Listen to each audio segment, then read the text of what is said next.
Entertainment Channel.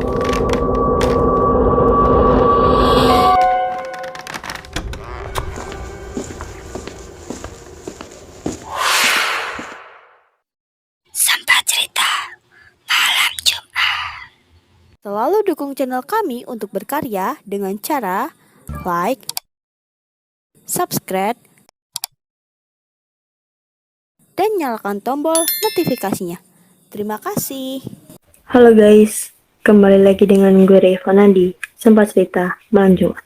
Di episode kali ini, kita semua akan mendengarkan pengalaman pribadi dari teman kita, yaitu Ayla. Halo Ayla, apa kabar? Halo, baik. Gimana kabarnya, Re? Baik juga, Ayla. Sekarang Ayla lagi stay di mana? Aku stay di Bandung.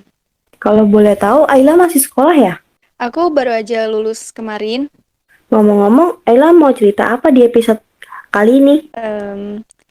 Kali ini aku bakal ceritain kisah nyata aku ketika aku ada di asrama. Ini cerita horor aku sendiri yang ngalamin ketika aku di asrama. Oke, waktu dan tempat saya persilahkan kepada Ayla. Oke. Jadi sekolah aku ada asrama. Nah, asrama ini sebenarnya diutamain untuk orang-orang yang jaraknya jauh dari sekolah. Dan aku ngasrama dari kelas 11. Waktu kelas 10, aku nggak ngasrama. Aku bolak-balik antara sekolah dan rumah. Hingga akhirnya aku ada problem, jadi aku harus ngasrama.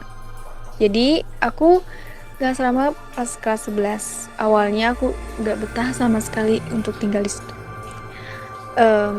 Karena saking gak betahnya, aku bisa sampai 2-3 hari gak makan. Karena supaya aku sakit, supaya aku bisa pulang ke rumah. Tapi karena aku mulai ditemenin sama anak-anak lain, sama kakak kelas aku jadi udah sedikit demi sedikit aku mulai betah. Dan akhirnya aku bisa makan dan bisa ngejalanin aktivitas seperti biasanya. Dan karena aku mulai betah nih, singkat cerita, seiring berjalannya waktu, ada satu malam di mana ini adalah kejadian horor pertama aku untuk di tempat baru. Karena aku udah sering ngalamin kalau di rumah aku, dan itu aku sendiri ngerasa nggak takut karena ya udah biasa. Sedangkan ini di tempat baru, dan ini aku benar-benar takut banget. Dan malam itu aku udah mulai tidur antara jam 9 atau 10, aku lupa. Nah, karena aku ini orangnya sensitif dan peka, jadi aku setiap ada suara sedikit, aku bisa kebangun. Dan kebetulan malam itu aku ngedenger suara, dan aku kebangun. Bentar. Maaf ngepotong. Berarti Ayla sendiri itu indigo atau biasa aja gitu? Nggak, kalau disebut indigo, aku nggak indigo. Tetapi aku emang sering dan jarang gitu. Kadang ngalamin hal-hal kayak gini. Kayak ngeliat, ngerasa. Tapi kalau indigo, enggak sih kayaknya. Gitu. Aku nggak ngerasa indigo gitu. Oke, lanjut ya. Nah, pas malam itu aku kebangun karena ada suara. Nah, pas aku bangun, posisi aku nih, kasur aku langsung ke depan gudang. Nah, otomatis pas aku bangun langsung lihat gudang. Nah, di situ aku lihat ada orang yang masuk ke dalam gudang. Nah, jadi di asrama aku itu ada satu kamar yang dijadiin gudang. Nah, pas waktu itu aku lihat ciri-ciri orangnya kayak temen aku, kita sebut aja ini Nana ya. Dia pakai baju gamis hitam sama kerudung hitam seperti sehari-hari dia di asrama kayak gimana gitu. Dan Nana ini juga adalah orang yang emang tipenya orangnya suka begadang gitu.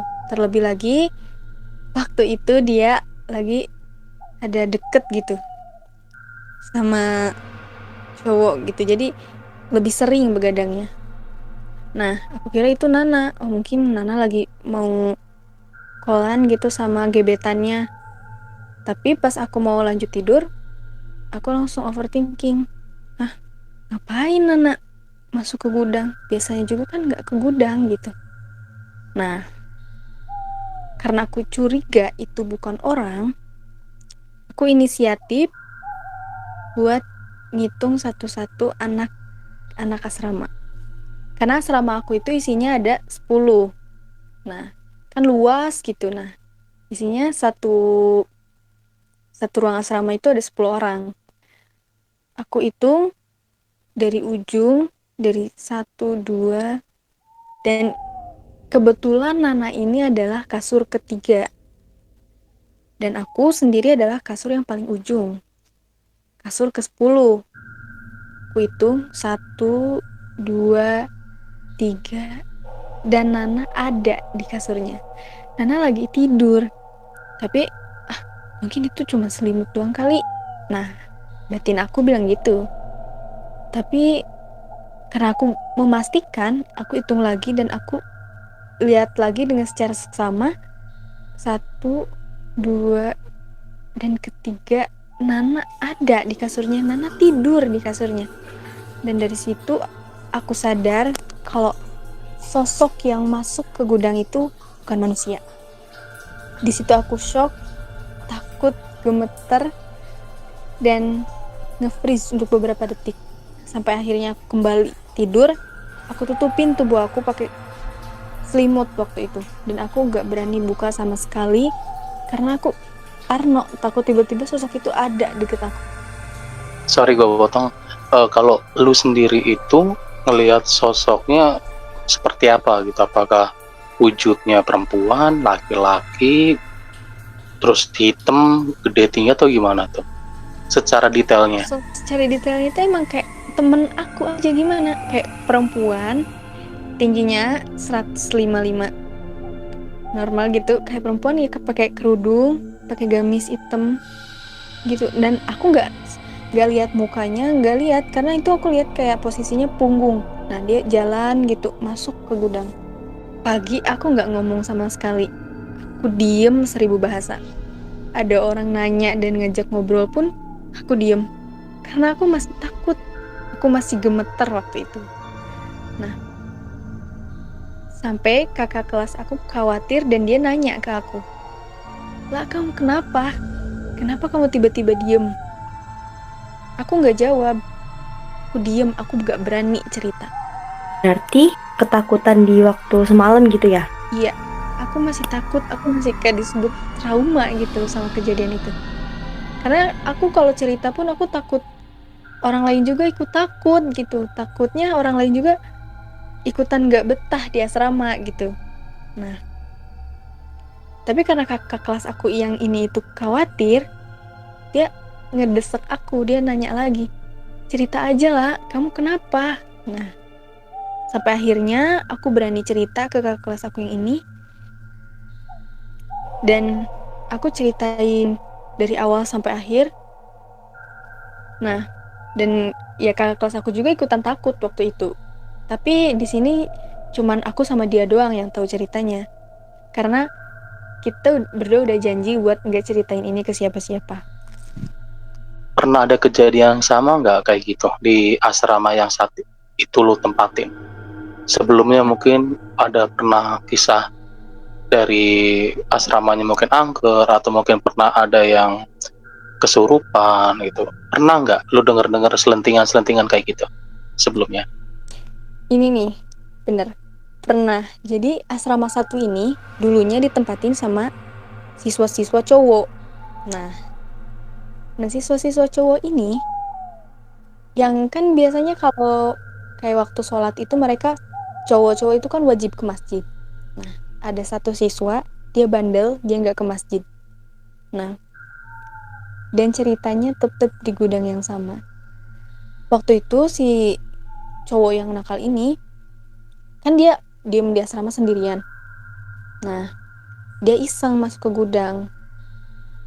Pas dia lihat sosok perempuan pakai baju putih. You know lah kuntilanak gimana? Gede gitu. Di situ dia langsung sakit. Sampai akhirnya cowok dipindahin ke asrama 3. Nah, dan yang cewek pindah ke asrama 1. Dan sebenarnya sebelum aku datang, siswa-siswa cewek ini nggak pernah ngalamin hal kayak gitu. Dan semenjak aku datang, mulai kejadian lagi. Lanjut Al, Nah, cerita yang tadi Ai, lanjutin.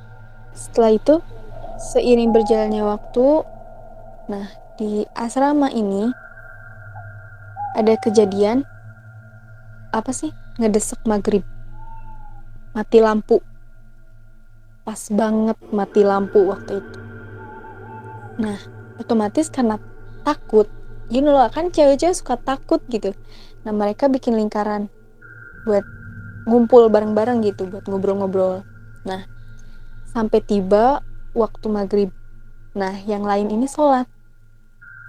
Dan ada 2 cewek, temen aku yang tadi Nana, sama satu kakak kelas, sebut aja Ika. Nah, Nana dan Kak Ika ini lagi datang bulan. Jadi mereka berdua gak sholat. Nah, mereka berdua nih ngobrol-ngobrol aja nih, sambil nunggu yang lain sholat. Nah, tiba-tiba ada yang ngegelar sejadah di samping Nana. Pas dilihat Nana, oh itu adalah satu kakak kelas. Nah, kita sebut aja Nila. Nah, Nila ini sholat di samping Nana. Nana sadar kok, sama Kak Ika pun sadar kok kalau Kak Nila ini sholat di samping Nana. Waktu itu Nana lihat kalau Kak Nila ini pakai baju kuning, hoodie kuning tepatnya. Nah, setelah selesai, si Kak Nila ini beres-beres, dia ngelep sejadah dan mukena. Dan abis itu dia masuk ke kamar. Nah, sebelum jadi gudang, kamar itu emang apa sih? Dipakai gitu, sempat pernah dipakai tidur gitu sama si Kak Nila ini.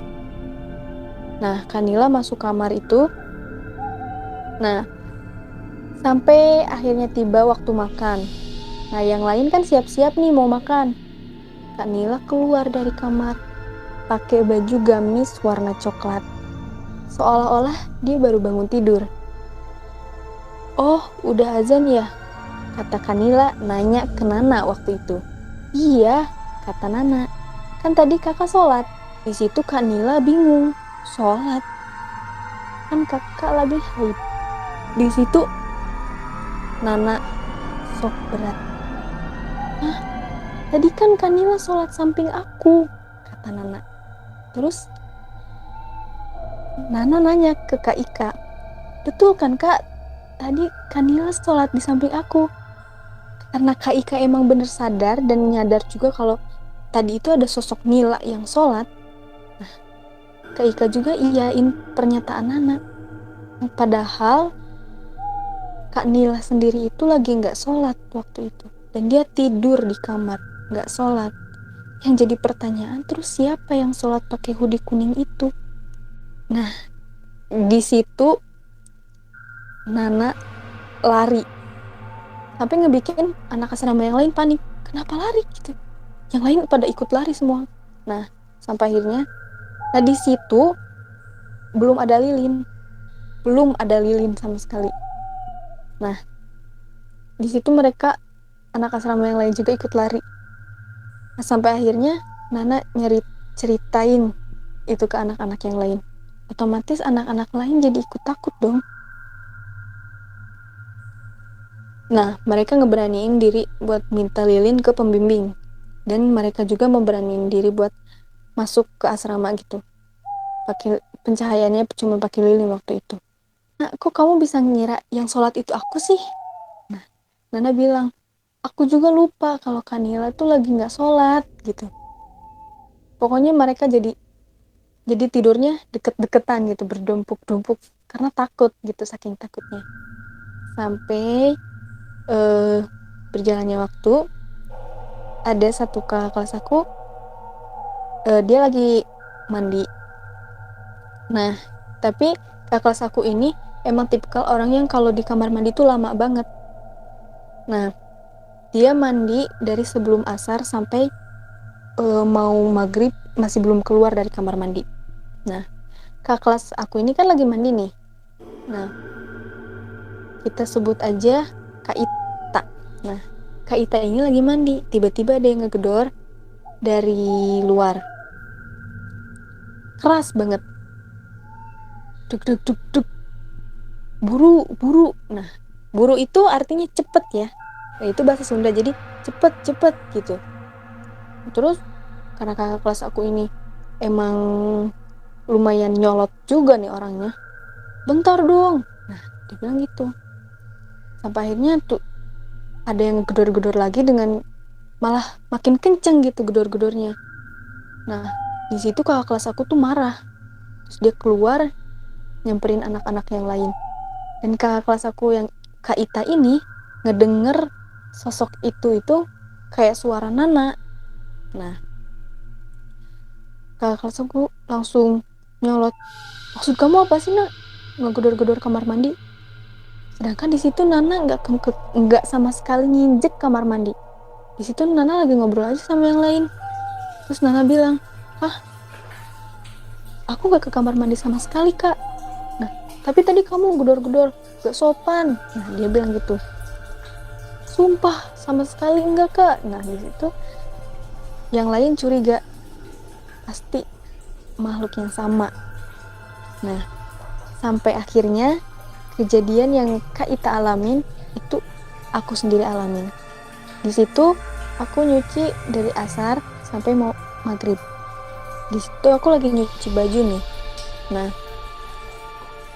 kan kalau di asrama itu kalau mau gantian itu harus apa ya namanya? Misal kalau di dalam kamar mandi tuh ada orang, kita harus ketok dulu. Kita harus izin, Kak, abis kakak aku ya. Kayak gitu loh. Ngerti kan? Abis itu dari luar ada yang ketok-ketok. Teh, gitu. Kata aku bilang, ya sebentar ya. Nah, terus dia ketok-ketok lagi. Teh, sambil manggil. Aku tanya, siapa? Dia nggak jawab. Nah, aku nanya nama biar aku inget gitu. Biar, oh, yang ini. Jadi, abis selesai aku dari kamar mandi, bagian dia gitu. Sampai akhirnya, ketiga kali dia ketok-ketok lagi. Teh. Terus aku tanya, siapa? Dia nggak jawab. Sampai kan kamar mandi itu ada ngebaris gitu. Sampai akhirnya kamar mandi 4 blok. Ada suara tutup pintu. Oh, mungkin kataku, oh nggak jadi kali dia masuk ke kamar mandi keempat. Nah, singkat cerita aku beres nyuci. Nah, dari situ tuh sebenarnya selang waktunya tuh nggak lama. Nah, pas aku keluar di kamar mandi keempat itu nggak ada siapa-siapa. Aku kaget sih. Tapi aku berusaha positive thinking, mungkin cuma sebentar kayak cuci tangan atau apa gitu. Nah, terus aku masuk ke asrama, aku nanya, siapa yang tadi gedor-gedor? Dan di situ anak asrama yang lain nggak ada yang ngaku, sama sekali nggak ada yang ngaku. Nggak, mereka bilang nggak ada yang keluar asrama waktu itu kecuali aku. Karena di situ aku mulai takut, tapi aku tetap berusaha positive thinking ya. Aku nanya ke asrama 2. Aku nanya, tadi siapa yang gedor-gedor? Di asrama 2 juga nggak ada yang ngaku. Mereka nggak, mereka bilang enggak, mereka nggak ke kamar mandi. Maaf kepotong. Waktu digedor itu suaranya mirip sama Nana apa beda? Nah, kalau ini aku nggak tahu suara siapa. Ya kayak biasa aja, keras gitu. Kalau ini kayak lembut, teh gitu. Nah, karena di asrama 2 juga nggak ada yang ngaku, di situ aku udah langsung mikir, oh, kayaknya sosok itu lagi deh. Aku ngerasa kayak ini teror kali ya. Soalnya ini nggak sekali, ini berkali-kali. Sampai kalau barang-barang aku nih di asrama tiba-tiba kotor, padahal aku nggak sama sekali make. Tiba-tiba barang hilang. Dan ada satu kejadian lagi nih. Ini terakhir sebelum aku lulus. Nah, jadi aku di asrama tuh cuman ada beberapa orang. Ada mungkin 6-7 orang waktu itu. Nah, kan aku abis mandi, aku pakai cincin sama gelang. Nah, cincin sama gelang itu aku lepas sewaktu aku mandi. Jadi ada tempatnya gitu di kamar mandi. Aku simpan di situ. Nah, setelah selesai, aku ke asrama. Nah, pas di asrama aku baru inget, oh iya, gak ada nih gelang sama cincin aku. Nah, aku langsung balik lagi ke kamar mandi. Gelang sama cincinnya udah gak ada. Di situ aku nanya ke setiap orang, siapa tahu dia masuk ke kamar mandi dan lihat barang aku, gak ada yang lihat. Sampai akhirnya beberapa hari kemudian, mungkin 2 atau 3 hari, aku tiduran rebahan dan aku lagi mau main HP waktu itu. Tiba-tiba nggak sengaja tangan aku masuk ke bantal gitu loh, ngerti nggak sih? Nah, Iya. di situ tiba-tiba gelang sama cincin aku ada. Mungkin lu lupa naro atau gimana? Bisa jadi kan lu lupa naro. Enggak. Aku berani sumpah, waktu itu aku simpen gelang sama cincin aku di kamar mandi. Dan aku tanya ke yang lain, siapa tahu mereka jahil gitu sama aku. Enggak. Nah, sampai-sampai ada satu adik kelas aku kayak seolah marah ke aku. Kok kakak kayak nuduh sih? Gitu-gitu. Padahal di situ aku kayak, kenapa ini makhluk ngegodanya ke aku gitu. Nah, di situ aku terakhir kali aku diteror sama itu makhluk. Tapi secara spesifik lu pernah nangkep penampakannya nggak? Kayak kerekam atau lu pernah disaksiin sama banyak orang itu makhluk seperti apa wujudnya gitu? Oh, aku baru ingat ada satu lagi ini kejadian. Nah, di sini kan maghrib.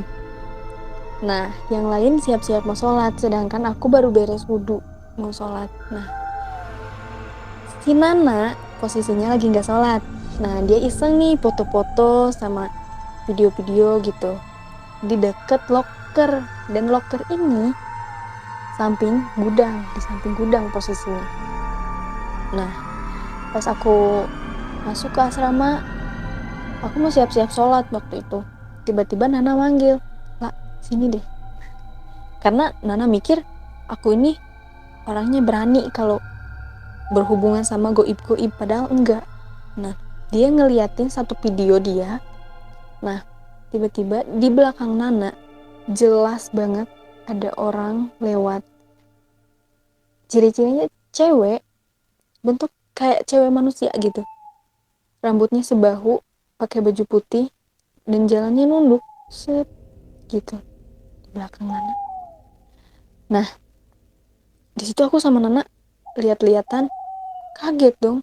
Nah, karena si cewek yang ngelewat di video Nana ini nggak ada sama sekali mirip salah satu anak asrama, nggak ada. Nah, di situ aku teriak, aku lari pertama, dan orang-orang yang lagi sholat di situ tiba-tiba ikut lari dan mereka ngebatalin sholat mereka karena mereka panik, ada apa gitu. Nah, pas kita udah di luar semuanya, Nana ngasih lihat videonya juga ke orang lain. Nah, tiba-tiba HP Nana ini ngeprem, gak bisa dipencet sama sekali, videonya gak bisa dihapus. Jadi video itu keulang dan di situ Nana panik, langsung HP-nya mati daya. Nah, alhamdulillahnya pas HP-nya nyala, videonya hilang. Di situ kita diem di luar untuk beberapa waktu dan gak berani masuk ke asrama. Dan di situ bener-bener orang lain juga lihat penampakan itu. Asrama 1, asrama 2 mereka lihat dengan jelas. Itu kerekam. Kalau orang itu siapa? Ciri-cirinya nggak ada sama sekali kayak anak asrama yang lain. Di situ nggak ada orang cewek atau siswa yang rambutnya sebahu, pakai baju putih, nggak ada. Di situ posisinya pada pakai mukena. Terima kasih Ayla sudah mau meluangkan sedikit waktu untuk bercerita di Sempat Cerita malam Jumat. Saya dan ketiga teman saya pamit undur diri. Sampai bertemu di episode selanjutnya yang lebih menarik lagi.